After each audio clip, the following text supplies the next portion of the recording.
Olá, escutelers, como vocês estão? Sejam bem-vindas a mais um Escuta Essa, um mini programa dentro do nosso querido Escuta Ela Podcast, onde eu trago algumas reflexões e ensinamentos em forma de pílulas, né?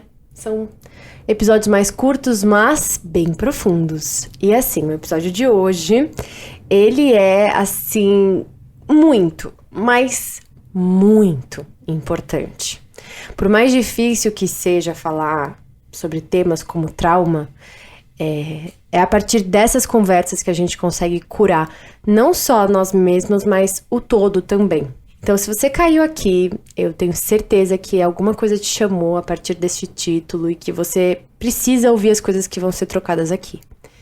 Então, fico feliz de você ter tirado esses minutinhos para realmente refletir do meu lado. Antes da gente começar, queria te lembrar para deixar 5 estrelinhas no Spotify. Lembrar que agora você também consegue deixar comentários aqui no Spotify. Eu amo ler tudo que vocês escrevem.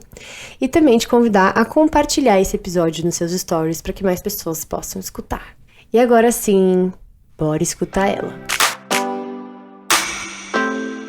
Bom, gente, todo este episódio vai ser baseado em um documentário que eu assisti há pouco tempo atrás, do Dr. Gabor Maté. Ele é especializado em trauma, um médico que realmente se aprofundou nesse tema até por conta dos seus próprios traumas, né? E ele traz, assim, reflexões e dados e pesquisas muito fantásticas sobre esse tema. O nome do documentário é A Sabedoria do Trauma. Ele é um documentário que, na verdade, ele é pago, tá? Ele abre algumas vezes no ano, por alguns dias, de forma gratuita, mas ele é um programa, né? Ele faz parte de um curso, se eu não me engano, dele. E ele é pago em euro, então ele é meu carinho. Mas assim, posso afirmar pra vocês que foi um dos melhores documentários que eu já assisti. É realmente maravilhoso. Então vamos lá, vou trazer alguns ensinamentos e reflexões que eu tive ao longo desse documentário. Ele já começa dizendo que parte do nosso trabalho como seres humanos é aprender a lidar com o sofrimento. E ele também fala que a principal causa das questões mentais e físicas são os nossos traumas. E assim como o título, ele diz que o trauma tem uma própria sabedoria, porque quando a gente responde de forma traumática, não é necessariamente nós mesmos que estamos reagindo, né? É uma força maior que está agindo ali dentro e a gente vai entender mais a fundo. Bom, mas afinal, o que é um trauma? Assim que a gente fala em trauma, a gente já linka com algum acontecimento absurdamente ruim, né? Uma tragédia, algo muito grande que aconteceu na vida de alguém, mas não necessariamente é só neste viés, né? De algo extraordinariamente negativo. Mas o trauma, ele não é o que aconteceu em si. Não é o acontecimento que gera o trauma, mas sim o que aconteceu dentro de você por conta deste acontecimento. Faz sentido? Nossa, pra mim, assim, só essa frase já valeu o documentário inteiro, porque eu fiquei, meu Deus, é muito verdade. Porque cada pessoa lida com situações de forma muito diferente, né? Então, o que aconteceu comigo e pode ter sido traumático, pra outra pessoa foi de boa. Mas não foi o acontecimento em si que gerou isso, né? Foi como aquilo reverberou em mim, como eu me senti a partir daquele evento. E o trauma, ele é uma desconexão com você mesmo, num momento onde é muito difícil lidar com você.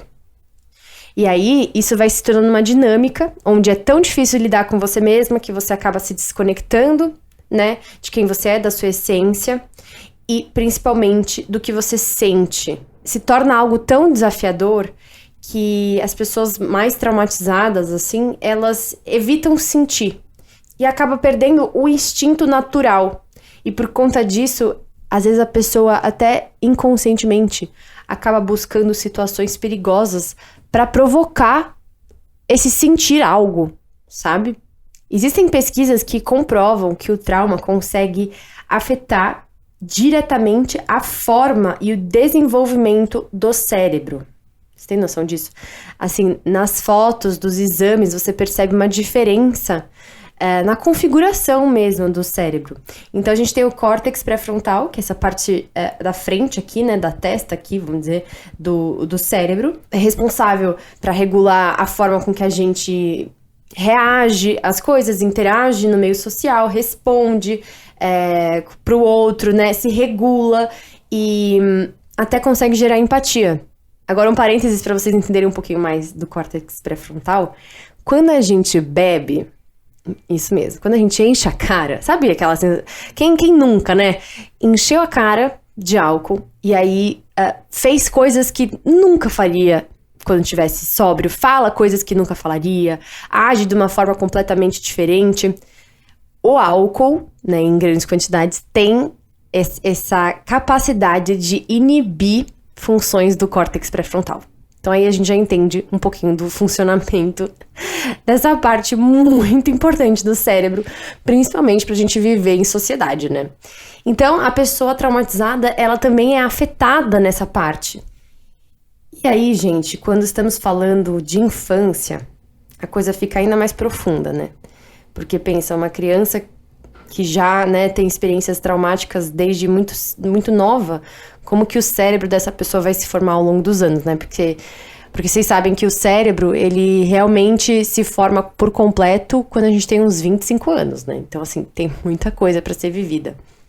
Então, sem dúvidas, o trauma na infância, ele afeta diretamente a resposta desse adulto pro mundo. E aí, voltando na ideia de que o trauma não necessariamente é o evento, mas como a gente se sentiu nesse evento, quando a criança não compartilha os seus sentimentos e acaba entrando nessa desconexão consigo mesma, ainda mais numa época da vida onde você precisa mais do que nunca se sentir pertencente, o acontecimento não é o que gera o trauma na criança, é a dor que não foi compartilhada.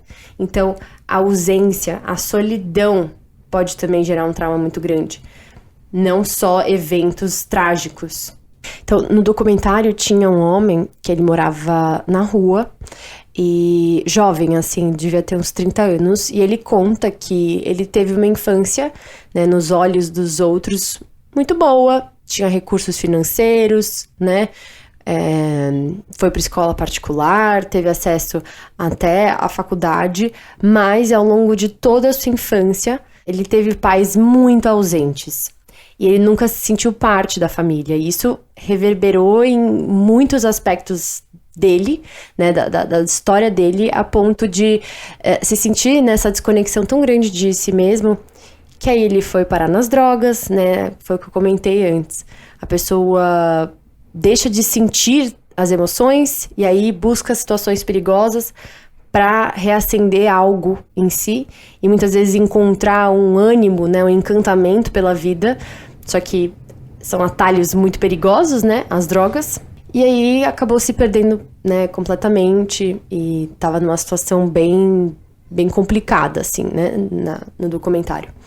E aí a gente percebe, né, que não necessariamente precisou ter uma tragédia na família para aquela criança se tornar um adulto extremamente traumatizado. Então, ainda falando sobre infância, ele pontua que existem duas necessidades básicas para as crianças. Uma delas é a conexão, né, que é exatamente isso que a gente acabou de falar, né, esse senso de pertencimento, de amor e de troca com alguém, né, que essa criança confia, onde ela possa expressar o que sente. E o segundo pilar é a autenticidade. A autenticidade de uma criança é quando realmente ela consegue se conectar com ela mesma e transparecer quem ela é. E a gente sabe que, né, pelas expectativas criadas pela sociedade, muitas vezes a gente acaba reprimindo essa autenticidade da criança para ela se adequar, né, ao que o mundo espera, ou que a sociedade espera dessa criança. Então, até vamos falar sobre raiva. Todo mundo aqui já sentiu muita raiva. E parece que um adulto sente raiva, sei lá, por uma questão do trabalho, por relacionamento, tudo bem, é validado. faz sentido. Agora, a criança, ela não pode sentir raiva. Não pode sentir raiva porque foi mal na escola, ou porque não foi bem no esporte dela, ou porque brigou com uma amiga. Não, é bobagem, engole esse choro, né? Não faz drama. Mas aquela é a realidade da criança, e ela tá sentindo aquilo, e ela precisa sentir, expressar o que tá sentindo, né? O que tá vivenciando ali. Senão, a gente acaba criando essas situações de reprimir, e isso tem um impacto muito grande no futuro. E aí, gente, ele entra numa parte sobre os vícios, que são essas situações, esses atalhos, essas fugas da realidade. E o vício, ele pode ser considerado qualquer comportamento que a pessoa encontra alívio em curto prazo, para não ter que lidar com as próprias emoções, mas que tem consequências muito negativas, né, no futuro. Mas ela acaba entrando num ciclo ali, né, do vício que é muito difícil de sair. E quando a gente fala em vício, a primeira coisa que vem à nossa mente são as drogas. Mas podem existir vários outros vícios, esses escapismos que podem se tornar, né, extremamente prejudiciais, mas que são velados ou que às vezes passam despercebido. Como, por exemplo, comer de forma compulsiva, exagerada, né? De uma forma de escapismo mesmo. Trabalho, internet, redes sociais, né? Ficar o tempo todo ali imerso. Sexo, relacionamentos também. E aí também jogos e até exercício físico, tá, gente? Pessoas que vão na academia, assim, 3 vezes no dia. Que acha que tá fazendo uma coisa saudável, mas já não tá muito longe do saudável. E aí, várias partes do documentário, ele conversa, né, com pessoas que se consideram viciadas em alguma dessas coisas. E ele realiza, né, fala pra elas, realmente, o vício foi a solução que você encontrou pra lidar com o seu problema, só que ele tem consequências e vocês mesmos, né, ali a galera já tava vivendo e percebendo todas as consequências negativas. Ele fala, o caminho não é simplesmente você arrancar o vício, né, porque no primeiro deslize que você tiver, ele vai voltar e ainda mais forte. Então, o caminho é você ir até esse trauma e como se fosse escavando mesmo, né, a origem de tudo aquilo, para você encontrar aquele ser saudável que vive dentro de nós. Né? O ser humano, como natureza, é saudável, os nossos instintos são saudáveis, mas o meio, os ambientes, né, as consequências das nossas vivências que vão desalinhando tudo isso.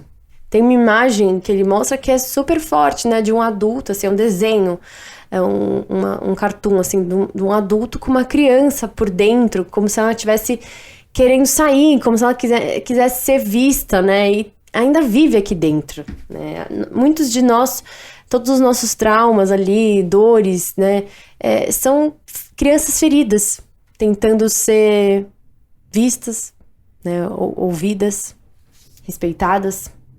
E aí ele entra num lugar da autocompaixão, que pra mim é meu tema favorito. Ao invés da gente ficar sempre querendo olhar pro que tá de errado com a gente, começar a olhar o que aconteceu com a gente, né, nesse caminho. E encontrar ferramentas de autocuidado, de amor, né, de bondade com nós mesmos. E quando a gente pega uma situação, né, ruim, desagradável que aconteceu na nossa vida, quanto mais a gente luta contra aquele fator, menos a gente está se permitindo aprender algo com aquilo e evoluir a partir dessa realidade. Ele fala essa frase que também ficou muito marcada em mim. A gente não reage ao que aconteceu. A gente reage por uma percepção do que aconteceu. E isso tira a gente do papel de vítima e nos coloca como protagonista da nossa vida. Então, você perceber que a partir da perspectiva que você teve daquela situação, você pode mudar como você se sente ou como você encara aquilo, é como se você estivesse tomando rédeas, né, da sua própria vida, porque muitas vezes a gente não pode evitar que as situações aconteçam. A gente não pode voltar no passado e arrumar as nossas escolhas, ou a gente não pode escolher de novo a família que a gente vai nascer, os amigos que vão nos cruzar, né, as pessoas que vão cruzar a nossa vida. A gente não tem controle sobre essas coisas.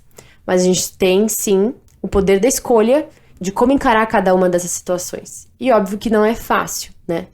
Tô generalizando aqui. Tem situações que realmente são, né, absurdas.